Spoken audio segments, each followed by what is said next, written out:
Thank you very much. I'd just like to start off today with a bit of a quote that I read some time ago, but it's really stuck with me. And it was from one of the early founders of McDonald's.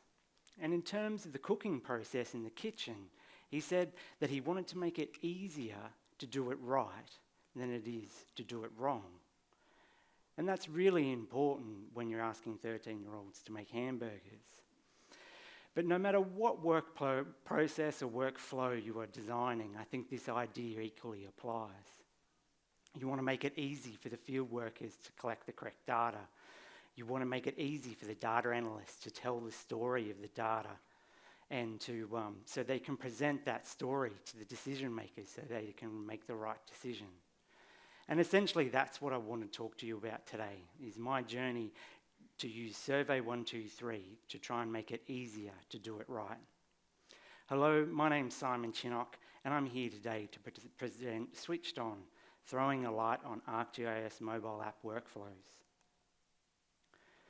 Today I'll just give you a bit of an overview of Energy Queensland, the company that I work for, give you a sense of the projects that we've been using Survey 123 for, and a bit of a workflow overview, the processes that I was going through to turn a scope into a survey. Also talk a bit about how we were deploying these surveys out into the field. And also about using different tools to display and share the results. And finally end with a conclusion. Energy Queensland, the company that I work for, is a group of energy services businesses, including the power distribution brands Ergon Energy and Energex. We cover the entire state of Queensland and 100% owned by the Queensland government. We have lots of power poles and many thousands of kilometres of power lines. Me personally, I'm the corridor maintenance coordinator and I look after the vegetation and access track programs. But like so many roles these days, it's turning into a bit of a data analyst type role, and hence where Survey 123 fits in. My journey with Survey 123 really started when I overheard my boss talking about some upcoming data quality audits that we were going to do. And this was going to cover multiple different asset types. Each survey would survey between, say, 100 and 1,000 different sites per survey. And this would traditionally be captured, using paper forms. We'd send the paper forms out to the depot. Field workers would go out into the field and fill in those forms and send them back, and they'd be entered into a spreadsheet. But within our business at the moment, there's a number of different competing mobile data acquisition applications. But I said to my boss that I really thought that Survey 123 would be a perfect fit. And he asked me, well, why? Why do you think that Survey 123 would be a good fit? Firstly, we could take care of the development of these surveys in-house, in our team. We didn't need to go to the IT or the GIS departments to do these surveys for us. We could develop them ourselves and maintain the flexibility and agility that was required to deliver these projects in the tight timeframes that we were given. I could also see there would be a benefit of having some processes in the background within the survey to do some calculations to make it easier for field workers to collect the data. Being an Esri product, location information is embedded within Survey 123, and it's very much integral, and we wanted that location information to be collected so we could see where these audits were being conducted. We also wanted to collect attachments, photos of these different assets, and have that all in the one sort of spot where we could see that data and analyse that data, and Survey 123 could do all these things. Even within the Esri suite of products, there is alternatives to Survey 123, and Collector would be a good example. It has that same sort of base functionality as Survey 123 in terms of being able to capture location information, and include attachments. But I really see Collector as being more about the point or the line that you are trying to capture with some simple attributes. But we wanted more. We wanted lots of information to be captured at these sites. And it really came down to that nice form that Survey 123 has on your mobile device, which was really the key for me to advocate for Survey 123 to be used. In terms of a workflow overview, I would receive a scope for these different audits, usually as a Word document and sometimes in an associated Excel spreadsheet. I would then use Survey 123 Connect on the desktop to develop the survey. I would extract the location of the survey sites out of our Oracle databases using FME and create a shapefile. I would then use ArcGIS Pro to publish this up to ArcGIS Online. On ArcGIS Online, I'd then create a web app map which could then be viewed on the Explorer app on mobile devices. This would give the location of the survey so that the field workers could find where we needed these audits to be conducted. And then once that data was coming back in, I would share that data using various ArcGIS Online tools. In terms of turning the scope into a survey, the first thing that really became quite apparent to me was that I needed to know really what we were trying to achieve. What was the key data that we needed to collect? But not only did I need to know the data that we needed to collect, I also needed to know how that data was going to be collected. And I've just got a bit of a mock-up of a couple of asset condition tables that were going to be used. And how these tables work, the field worker would go out and he'd take 3 measurements out in the field. That would go into these 2 tables. It would come out with 2 asset conditions. He'd compare the 2 and pick the worst, and that would be the overall asset condition. But I wanted Survey 123 to do the hard work for us. So the field worker would only have to worry about capturing those 3 measurements. He'd enter it into the survey. Survey 123 would compare it to those tables, come out with those 2 asset conditions, and present the field worker with that overall asset condition, and he could action it if required. But not only did it make it easier for the field worker, all that information is stored within the survey, so it's available to back office staff for analysis. So you make it easy for the field worker, but also easy for the office to get to the information that they need. Another thing that became quite apparent was that the people that were putting these scopes together weren't really thinking about how these surveys were going to be going out to the field or how the data was going to be collected. This is just a bit of an example of one of the spreadsheets that I got given for one of these surveys. And I was going through the different fields, and I came across this test location one, and I noticed there was 2 drop-downs. And there was 2 possible results, cable termination or switch. And I thought, well, what's the go with this field? Do they have to do it twice at each of these locations? Do they know where to take the appropriate measurements? Or do we tell them in beforehand where the measurement needs to be taken? So I called up the guy that had given me this spreadsheet, and I said, what's the go with this test location field? And he said to me, I don't know. I'm going to have to get back to you. Anyway, he did come back to me and he said that, no, it's determined on site. So the field worker determines it on site. But I needed to know that information so that I could construct my survey that it made sense when they went out into the field to capture that information. In a similar sort of vein, this is just a bit of an extract from one of the scopes, and it had the bit about if life-threatening conditions exist, you need to report that through to the call centre. And I could put that into the survey as a note, just simply as it is in the scope, even include a bit of HTML code so that the field worker can just click on the link and it doesn't even have to dial the phone number. But I thought, we can do better than this. We're using Survey 123. So I asked the question, well, do we want to know where these life-threatening conditions have been found as part of the audit? And the overall response was yes, we want to know that information. And that changes the way that I designed the survey. It turns it from a note into a question. Has life-threatening conditions been found on this site? And this does a couple of things. It prompts the field worker to do the safety audit, which was the whole reason that was in the scope to begin with.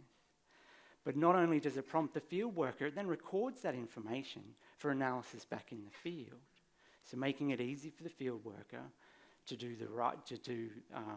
the safety audit, but having that information available for analysis. But you can also include then a field to include the reference number, so that they get from the call centre when they call through. And what that enables you then to do is to track the work that has occurred from that particular call. So giving you all the information. Also, one of my goals when I was designing these surveys is to only show the relevant information at that particular site. And I have a bit of a flow chart up there, but all I really want you to take away from it is that if you answer those blue questions in the middle in a particular way, those red ones on the outside are not relevant to you at that site. And I didn't want the field worker to see that information. I didn't want him to be having to sort of click NA, not required, not required. Because I was hoping that that would keep the field worker more engaged with the survey. If they see those sites, those questions which are only relevant. But you can also make them then required, so that they have to fill out the relevant questions, making it once again easier for the field worker to get it right.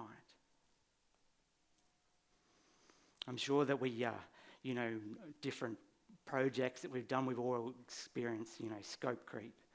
And my current boss is a very good one at this, We're getting to the end of a project and he'll be like, Simon, one more thing. It's never anything good like an iPad or an iPhone.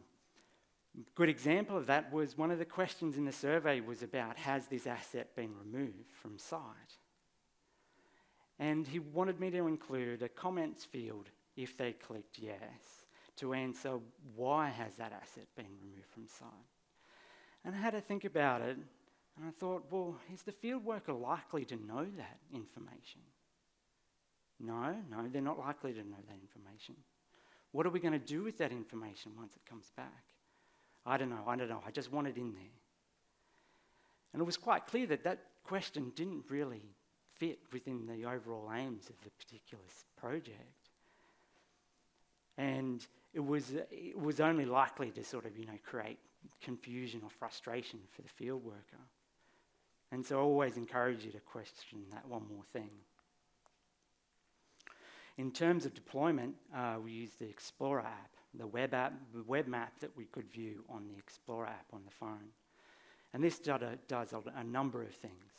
Enables, while you're out in the field, to search for sites. You can also get directions to those sites. If you click on that directions link, it opens up into Google Maps or Apple Maps. And you can also see completed surveys, and I'll use this as hoping that it would avoid duplication. But you can also, within that Explorer map, you can open the survey straight into Survey 123. And you can also use a hyperlink to pre-populate fields within that survey to try and the reason I did this was to try and avoid, data entry errors. And constructing that hyperlink is quite simple within your web map. It's just a custom attribute and has three basic, parts. The open Survey 123 function, the Survey 123 ID, the ID for the particular survey, and any fields that you would like to populate.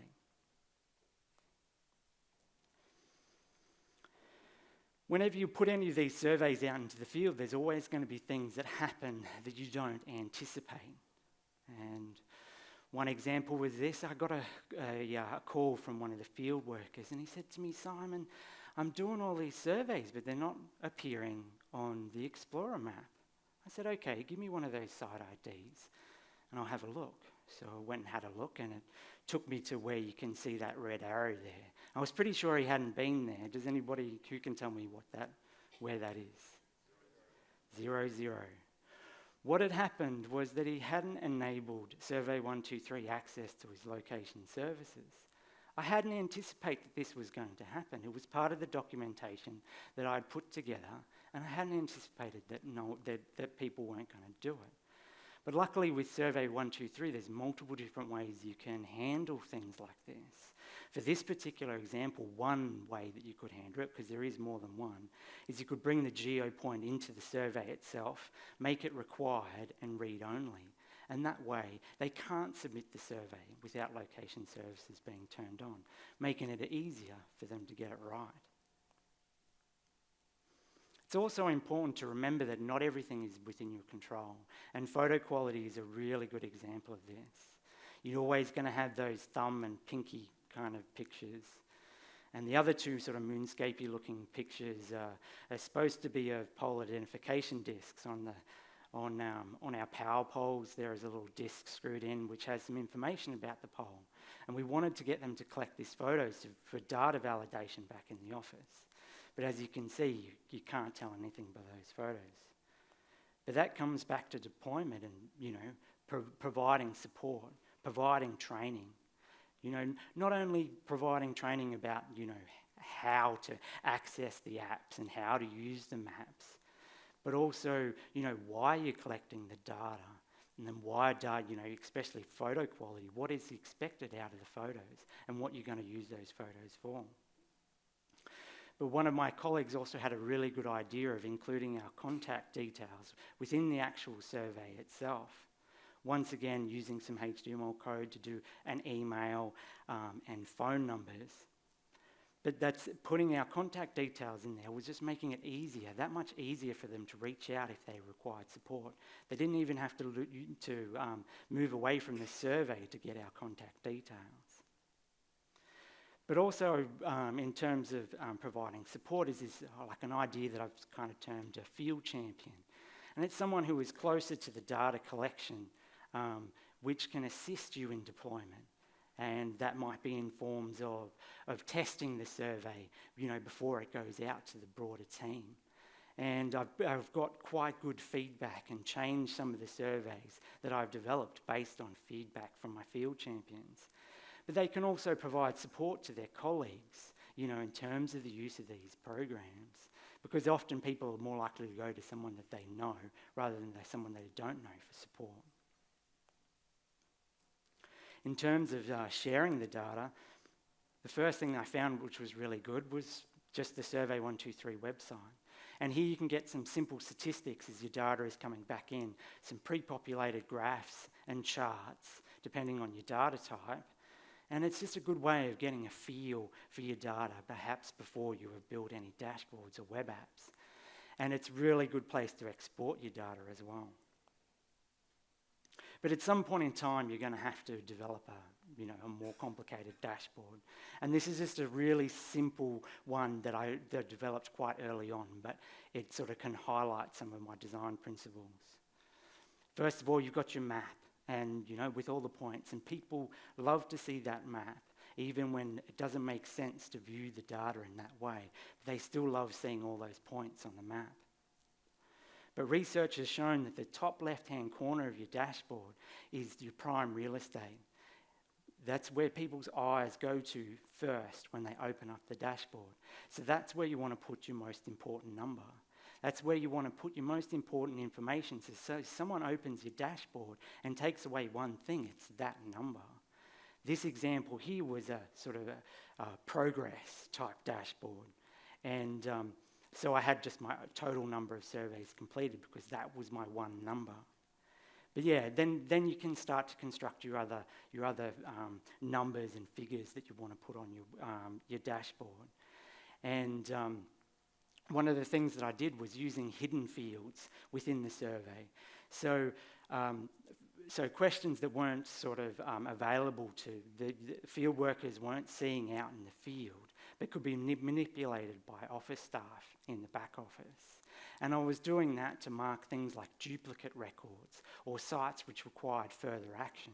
And what this does is then helps you to build your dashboard and to tell your story that you need out of that dashboard.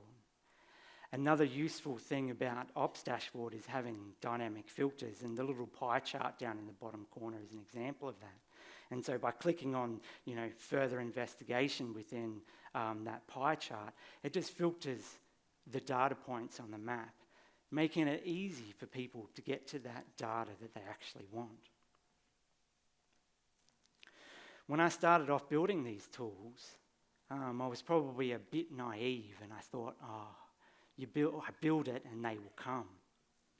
But this didn't happen in the way that I expected. The uptake of these tools was really good out in the field. They really liked using Survey 123. But it was more office staff that was where I had issues. And the reason that I believe for this is Excel. You know, people are comfortable using Excel. I personally hate it. You know, there are so many better tools to use for a lot of different things, but other people don't work that way. You know, they've built a whole career about using Excel for reporting and analytics, and they don't want to move away from that. But luckily, there is, you know, the ArcGIS online platform has a lot of different ways where you can accommodate this. One example of that was in the extracts. I was creating extracts of my data in Excel spreadsheets, but I was also including a hyperlink for each of the records. And so what that would do when you click on that hyperlink is it would open up into a web app straight from Excel. So you could make that connection between that Excel record into the web app. And that was providing direct access to, you know, the photos that were part of that survey and location information and more contextual information that you can get by viewing it on a map. I was also using FME to drag my data down off ArcGIS Online, manipulate it in the way, shape or form that I needed, and pump it out into different formats, say Excel and Tableau, which more people in their business had access to. In terms of future plans, as you might be able to tell by my presentation, you know, both as an organisation and myself, we're still very early in our journey with using Survey 123. So I really want to continue to push myself, to continue to improve my design skills, to make it easy to do it right. Within my organisation, I'm just trying to foster what I've sort of loosely termed a centre of excellence. And that's sort of happening very organically at the moment, and there's a few of us who are really reviewing each other's surveys and giving each other feedback, you know, tips and hints and different ways of doing things, which is really great. I would really like to see, you know, Survey 123 become part of business as usual, because I can really see how it adds values, especially for, you know, ad hoc projects that we're, you know, giving us that flexibility and agility to achieve these ad hoc projects. When I first put together the scope to come and talk today, I'd hoped that I'd have at least a few goes at using Workforce as a deployment tool for these surveys. But that hasn't happened for a few different reasons. But I'm hoping that in the not so distant future that I'll get a chance to implement Workforce as part of my workflow. So just in terms of a conclusion, it's really important to get to know what you're trying to achieve when you're developing these surveys. Once you have that sort of understanding, then design for deployment. Because once you have those two key factors, you are going to be able to come back with good, excellent data that you'll be able to turn into actionable intelligence. You'll be able to tell the right story to the decision makers to help them make the right decision. And in terms of, just if I can leave with one final point, I'm only up here talking today about Survey 123 because there was a number of us within the organisation which could see that it was going to provide value, but we had to fight for its use. We had to be out there fighting for its use. And so I'd encourage you all to be an advocate within your own organisation for making it easier to do it right. Thank you very much for your time today.